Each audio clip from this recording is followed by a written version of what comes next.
इशारे से पानी का ऐसे ऐसे बताते थे, लेकिन कोई उनको पानी नहीं पिलाता था सर। अचानक से मेरा दुपट्टा खिंचाया बहुत जोर से। मैंने सोचा क्या हो रहा है, जब मैंने पीछे मुड़ी तो मेरे कमर में उस आदमी का हाथ था और मेरा दुपट्टा वो ज्योति कुमार खींच रहा था। और मेरे हस्बैंड उस दिन बेड पे पड़े हुए देखते रहे कि मेरी वाइफ का कोई दुपट्टा खींच रहा है। और जब मैंने उस आदमी को देखा ना तो वो मुस्कुरा रहा था। मैंने ऐसे दुपट्टा खींचा और मैं कुछ नहीं बोल पाई डर से कि मेरे हस्बैंड यहाँ पे है, मेरी माँ यहाँ पे है, कि वो कुछ कर देगा। राजेश्वर में डॉक्टर अखिलेश गंदे गंदे इशारे कर रहा था मुझे सर। चलता था ना तो मुझसे सट के क्रॉस करता था सर। मैं इग्नोर कर देती थी कि मेरा हस्बैंड है यहाँ पे, वरना के बाहर होता चप्पल खोल के मैं मारती सर ऐसे इंसान को। सिलेंडर मांगते मांगते कहीं नहीं मिला सर। मेरे हस्बैंड खत्म हो गए, मेरे हस्बैंड खत्म हो गए सर। मेरा बाबू चला गया हमको छोड़ के। सर हम लोग नोएडा में रहते हैं, मैं और मेरे हस्बैंड। अभी होली में हम लोग बिहार आए हुए थे सर, होली मनाने के लिए। पूरी फैमिली का गेट टुगेदर था। 9 अप्रैल को मेरे हस्बैंड की तबीयत ख़राब हुई, फीवर हुआ उनको काफ़ी तेज़। हमने कोरोना का 2-3 बार टेस्ट करवाया, नेगेटिव आया। RT-PCR के लिए दिया तो वहाँ पे भागलपुर में सर, भागलपुर में थे हम लोग, वहाँ पे 1 दिन 2 दिन वेट करते करते 10 दिन तक रिपोर्ट नहीं आया। फिर हमने नोएडा के एक डॉक्टर हैं उनसे कंसल्ट किया, वीडियो कंसल्टेशन से। उन्होंने बोला कि CT चेस्ट करवाना है।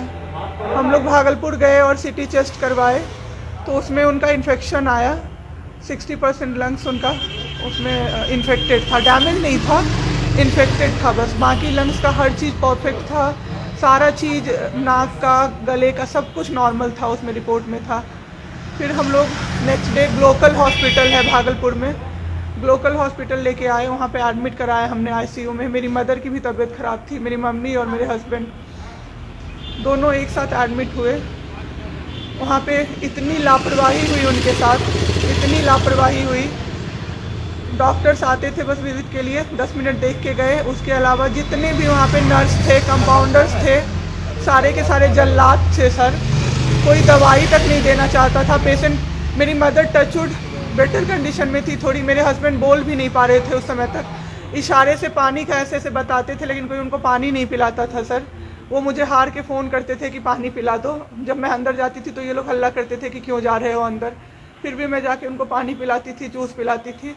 रेमडेसिविर इंजेक्शन का नाम आप लोगों ने अभी तक सबने सुन लिया होगा कि कितनी मुश्किल से मिल रहा है। डॉक्टर ने वहाँ सजेस्ट किया, मेरे 2 पेशेंट थे वहाँ, हमने बहुत मुश्किल से अरेंज किया। जब वो इंजेक्शन मिला तो एक दिन रात को जब इंजेक्शन देने लगे, हाफ इंजेक्शन फ्लोर पे गिरा दिया उन्होंने। हमने कहा कि इतना महंगा इंजेक्शन है, इसी का असर होके ठीक होते ये आपने कैसे गिरा दिया। उन्होंने कहा कि 50,000 का भी गिरा देता ना तो तुम कुछ नहीं कर पाती अभी। हम लोग चुपचाप वहाँ से सर हट गए। थोड़ी देर बाद वहाँ पे मेरे हस्बैंड को मैंने देखा कि उन्होंने 2-3 बार पॉटी किया था, यूरिन पास किया था, कोई क्लीन करने नहीं आ रहा था सर। 6 घंटे से वो उसी गंदगी पे पड़े हुए थे। उन्होंने मुझे फिर फ़ोन किया, बस फ़ोन कर पाते थे सर, बोल भी नहीं, बस मिस्ड कॉल आती थी, मैं समझ जाती थी कि कुछ परेशानी है उनको। जब मैं गई तो मैंने देखा पूरे गंदे बेड पे मेरे हस्बैंड 6 फीट 2 इंच के सर, पूरे गंदे पे वो सोए हुए थे सर। मैंने ज़बरदस्ती सबको बुलाया। एक आदमी था ज्योति कुमार करके, ज्योति कुमार, सब लोग ध्यान से इसको कवर कीजिए। ज्योति कुमार एक कंपाउंडर था वहाँ पे। कौन सा हॉस्पिटल का नाम? Glocal hospital Bhagalpur. Jyoti Kumar compounder है वहाँ का, मतलब जो अटेंडेंट सब होते हैं ना वो है, लड़की नहीं है लड़का है, ज्योति कुमार। उसको मैंने रिक्वेस्ट किया कि भैया प्लीज़ आप मेरे हस्बैंड की मदद कर दीजिए, रात में ये लोग रुकने नहीं दे रहे हैं मुझे अपने पास, इनके पास। उसने बोला ठीक है ज़रूर मदद करूँगा, ये कह के, और मैं अपने हस्बैंड से बात करने लगी। इशारे से ही वो बात कर रहे थे, मैं बोल रही थी। अचानक से मेरा दुपट्टा खिंचाया बहुत ज़ोर से। मैंने सोचा क्या हो रहा है, जब मैंने पीछे मुड़ी तो मेरे कमर पे उस आदमी का हाथ था और मेरा दुपट्टा वो ज्योति कुमार खींच रहा था। मेरी माँ पीछे से चिल्लाई, मेरे हस्बैंड ऐसे ऐसे होने लगे, पूरा पसीना उनको चल गया, कुछ बोल नहीं पा रहे थे वो। जब हम लोग ठीक थे ना, मैं बाहर निकलती थी ना, कोई मुझे ऐसे देखता था ना नॉर्मली ही तो कहते थे आँख निकाल लूँगा, क्या सोच के इसको देख रहे हैं। और मेरे हस्बैंड उस दिन बेड पे पड़े हुए देखते रहे कि मेरी वाइफ का कोई दुपट्टा खींच रहा है। और जब मैंने उस आदमी को देखा ना तो वो मुस्कुरा रहा था। मैंने ऐसे दुपट्टा खींचा और मैं कुछ नहीं बोल पाई डर से कि मेरे हस्बैंड यहाँ पे है, मेरी माँ यहाँ पे है, ये लोग कुछ कर देगा। इस डर से मैं कुछ नहीं बाहर निकली। मैं बाहर निकल के मैं दम से बैठ गई। वो आदमी मेरे पास फिर आया, मुस्कुरा के बोला मैं ध्यान रखूँगा। मैंने बोला ठीक है भैया आप ध्यान रखना। मैंने कुछ नहीं बोला उसको, कुछ भी नहीं। 2-3 दिन बाद ऐसे ही कोई सुविधा नहीं, कुछ नहीं। मेरे हस्बैंड की तबीयत उस दिन से बिगड़ी जब रात के 2 बजे में मेरी मदर के बगल वाले बेड पे एक अंकल, मास्क उनका हट गया था और वो अंकल चिल्ला चिल्ला के नर्स को बुला रहे थे और मेरी मम्मी चिल्ला रही थी जल्दी आइए ये मर जाएंगे, जल्दी आइए ये मर जाएंगे। कोई नहीं आया और अंकल ने दम तोड़ दिया। ऐसे 3-4 लोग उस 2-3 दिन के अंदर दम तोड़े हैं बिना केयर के, बिना नर्स के आए। सारी नर्स टेबल कुर्सी लगा के सो जाती थी, कहती थी पागल हो गए हैं हम ही, अब मर जाएंगे इस कोरोना के चक्कर में, अब तो क्यों जॉब कर रहे हो, छोड़ दो, आपकी जगह कोई और आ जाएगा। उसके बाद वहाँ से बाई पैप वहाँ उस हॉस्पिटल में नहीं अवेलेबल था। मेरे हस्बैंड की तबीयत एक दिन बहुत ख़राब हो गई, उन्होंने मायागंज रेफ़र कर दिया, भागलपुर मायागंज हॉस्पिटल। हम लोग अभी मायागंज आए, मायागंज की और हालत ख़राब, आईसीयू में 4 बेड था। मेरे हस्बैंड के बगल वाले बेड पे 4 लोग 6 से 7 घंटे में 4 लोग ख़त्म हुए। क्यों ख़त्म हुए? वो नर्स को बुला रहे थे, सिस्टर आ जाओ, दिक्कत हो रही है, दिक्कत हो रही है, और सिस्टर नहीं आती थी। एक अंकल तो बुलाते बुलाते उलट के गिर गए, पूरा सर फूट गया, ब्लड और मर गए वो अंकल वहीं पे। इतना मेरे हस्बैंड डर गए। शाम होते होते मेरे हस्बैंड की तबीयत अचानक से ख़राब होने लगी, पूरा ये सब ड्राई हो गया, एक लेयर वाइट कलर का जम गया उनके ऊपर, बहुत ज़्यादा तबीयत ख़राब हो गई। हम लोगों को समझ में नहीं आ रहा था कि हो क्या रहा था। अचानक से मेरे दिमाग में आया ना, डॉक्टर को कम से कम 5-6 बार मेरी बहन बुलाने गई है, क्योंकि कोई डॉक्टर था ही नहीं ड्यूटी। कब हुई आपके हस्बैंड की डेथ? परसों। सुनिए मेरी बात, पहले पूरी कहानी मेरी सुनिए। मेरी बहन 5 बार 6 बार गई है बुलाने डॉक्टर को मायागंज में, तो डॉक्टर क्या कह रहे हैं, यार रात में भी सोने नहीं दोगे, रात में भी सोने नहीं दोगे। जब हमने देखा जाके सर, तो लाइट ऑफ, इमरजेंसी के नाइट डॉक्टर्स का लाइट ऑफ, और सब नीचे बिछा के मूवी देख रहे हैं और सो रहे हैं, और दरवाज़ा तक नहीं खोला सर। मेरे हस्बैंड की ऐसी हालत हुई, जब मेरी दीदी बहुत जाके चिल्लाई तब एक डॉक्टर आए वहाँ से, तो उन्होंने देखा क्या कि मास्क, उन्होंने ऐसे मास्क लगा होता है ना, उसमें एक ऑक्सीजन सप्लाई का पाइप होता है ना, वो पाइप ही नहीं लगाया था सर, बस मास्क लगा के छोड़ दिया था, ऑक्सीजन सप्लाई आ ही नहीं रहा था। जब बहुत कम हो गया तब वो डॉक्टर आए और पाइप लगाया, मेरे हस्बैंड तुरंत भी जिंदा हो गए। उसी दिन से उनके दिमाग में वो ऑक्सीजन की किल्लत का डर बैठ गया सर। 7 घंटे बिना ऑक्सीजन के रहे सर, लड़ते रहे। फिर उस दिन इतना वो डर गए, वो बोले नहीं अब हमको कहीं बाहर लेके चलो। दिल्ली में सर हमने बेड का किया, बहुत पता नहीं था, दिल्ली में कहीं भी जगह नहीं था। हम पटना आए, राजेश्वर हॉस्पिटल में सर पटना आए। यहाँ पे इन्होंने कहा आईसीयू में अटेंडेंट नहीं अलाउड है, नहीं जाओगे आप। मेरे हस्बैंड रोने लगे कि मेरी वाइफ को बस भेज दो, वो रहेगी तो मैं ठीक हो जाऊँगा। इन लोगों ने नहीं अलाउ किया सर। आज मैंने देखा एम्बुलेंस से हम लोग भागलपुर से पटना आए थे राजेश्वर, रास्ते में उनको 3 बार पॉटी हुई थी सर। उसी गंदे बेड पे उनको 4-5 घंटे राजेश्वर में सुलाया रहा।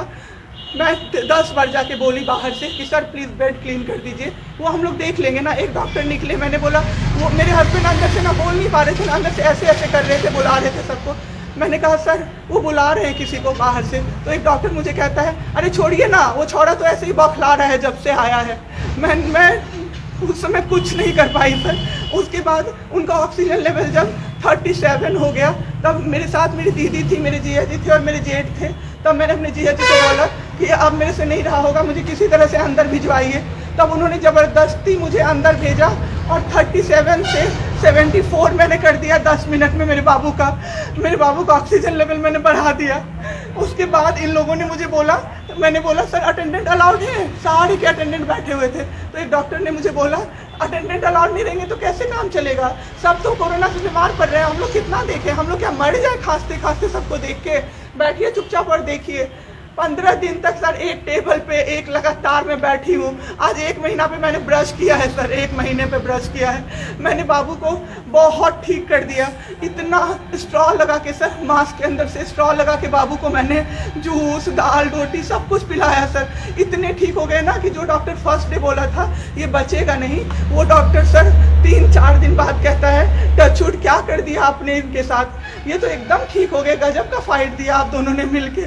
मुझे क्या पता था कि मैं फाइट दे रही हूँ और ये लोग मेरे बाबू को ख़त्म कर देंगे। इतना ऑक्सीजन का किल्लत सर, मेरा बाबू डर गया बहुत ज़्यादा। ऑक्सीजन सिलेंडर देखता था और कहता था हाँ वो ख़त्म हो जाएगा, वो ख़त्म हो जाएगा। मैं कहती थी नहीं ख़त्म होगा बाबू। 1.5 घंटे के लिए सर ऑक्सीजन सप्लाई बंद रहता था। बाद में हमें पता चला ये लोग ब्लैक मार्केटिंग कर रहे हैं अंदर में ऑक्सीजन सिलेंडर का।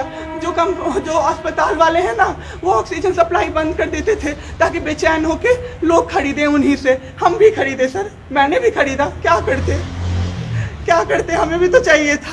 परसों सर सुबह में हमारे पास एक ही सिलेंडर था, पाइपलाइन बंद हो गया, मेरे हस्बैंड को बाईपैप लगा हुआ था, उनको 2 सिलेंडर से जाना था, एक ही सिलेंडर था। सिलेंडर मांगते मांगते कहीं नहीं मिला सर, मेरे हस्बैंड खत्म हो गए, मेरे हस्बैंड खत्म हो गए सर, मेरा बाबू चला गया हमको छोड़ के। आपके साथ जो यहाँ पे भी सर, यहाँ पे राजेश्वर में डॉक्टर अखिलेश गंदे गंदे इशारे कर रहा था मुझे सर, चलता था ना तो मुझसे सट के क्रॉस करता था सर, मैं इग्नोर कर देती थी कि मेरा हस्बैंड है यहाँ पे, वरना अगर बाहर होता चप्पल खोल के मैं मारती सर ऐसे इंसान को।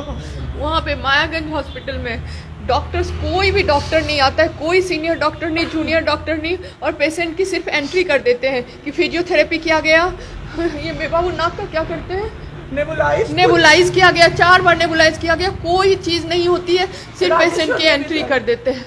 एंट्री सब किया हुआ रहता है कि ये बड़े डॉक्टर आए, ये बड़े डॉक्टर आए, उन्होंने पेशेंट को देखा, नेबुलाइज किया, फिजियोथेरेपी हुआ, पेशेंट को कुछ नहीं, मतलब सीपैप पे पड़ा हुआ पेशेंट, और उसको देखने के लिए 24 घंटे में कोई नर्स नहीं आती है, रूम बंद करके, और सब सोते रहते हैं। दरवाजा ठकठकाइएगा तो चिल्ला के बोलेगी दूर भागो यहाँ से, कोरोना पेशेंट के यहाँ से आई हो, हम लोग अभी रात में नहीं आ सकते, हम लोग क्या मर जाए पेशेंट के लिए? कोई नहीं आता है, कोई नहीं आता है देखने के लिए किसी को।